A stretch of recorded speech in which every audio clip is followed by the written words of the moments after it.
But we've gotten to where 60% of Republicans think the election should be, quote unquote, overturned.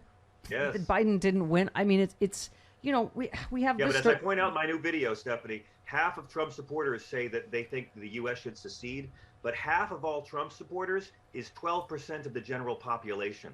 These people are to be marginalized and mocked and to be treated nonviolently, but make their children embarrassed of them. You're doing more work than the entire U.S. Senate by mocking them. Yeah. Well, okay. So here's just two stories that when they just voted for contempt for Steve Bannon.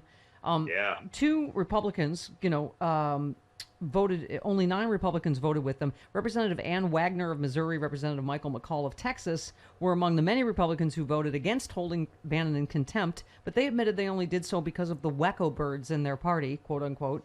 A person in their group, it was overheard somewhere, asked about redistricting in Missouri and said he hoped that Wagner gets a more conservative district to help her win re-election. She indicated she didn't want a more conservative district, saying, then you get those wacko birds. That's why we had to vote the way we did today. I mean, caught on tape, they're admitting they're afraid of their own voters. They're such nuts. Yeah. All of them. They're terrified of their own voters. If you do the right thing in this party, you get primary.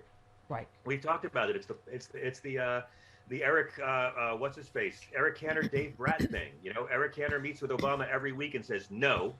Dave Brat says, can you believe that Eric Cantor meets with Obama every week? I'm more racist than him. Vote for me. And he knocks out the minority leader. That's how they are. This is why they are not a functional party. Yep. Because if they work with Democrats to improve the lives of people, they get primaried. That's why you've got 50 Republicans who can't wait to take credit for all the good stuff and build back better to their home districts, but they won't vote for it because literally, if they do their jobs, they lose their jobs. Yeah. I mean, this story is a right-wing former sheriff is traveling around the country spreading his anti-government views to top law enforcement officials, sometimes with state approval. He's a former sheriff in Arizona, co-founder of the Oath Keepers, pushes the legal fallacy that county sheriffs are the highest legal authority in the U.S., have the authority to defy or disregard laws they believe are unconstitutional, and travels the country seeking to indict local law enforcement into his whatever.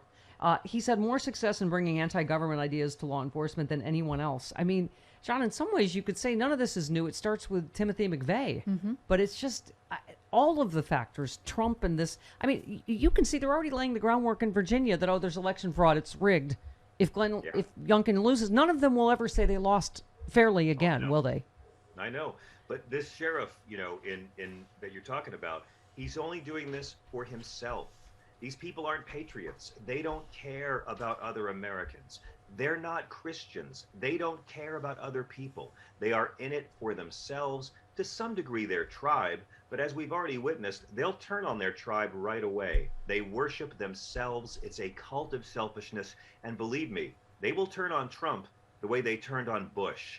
Everyone who despised you and called you anti-American for questioning Bush, they all despise Bush now. And they have amnesia about how they treated you 15 years ago over it. Yeah. I mean, my God, we finally have a Cheney. And for a lesbian to hate Bush the way I did was really well, indeed. a sacrifice for my country. Many unnaturally thinks about you, yes. So, I mean, we can't hate them because then hate makes us stupid. We have to beat them. Yes. And we have to beat them at the ballot box, and we have to beat them with ridicule and mockery and nonviolence. The best way to do that is to watch John Fugelsang talk about blow drying his package in a public men's bathroom on at sexyliberal.com, which you can watch on demand for up to a year. Only $20 to see Hal Sparks sing Florida Man and be eaten by a snake. John Fugelsang blow dry his penis. Frangela do the flight attendant bit. I mean, it's a lot. It's a lot. Look, I didn't want my thing to be too political, and you want to have some physical comedy for the family audience.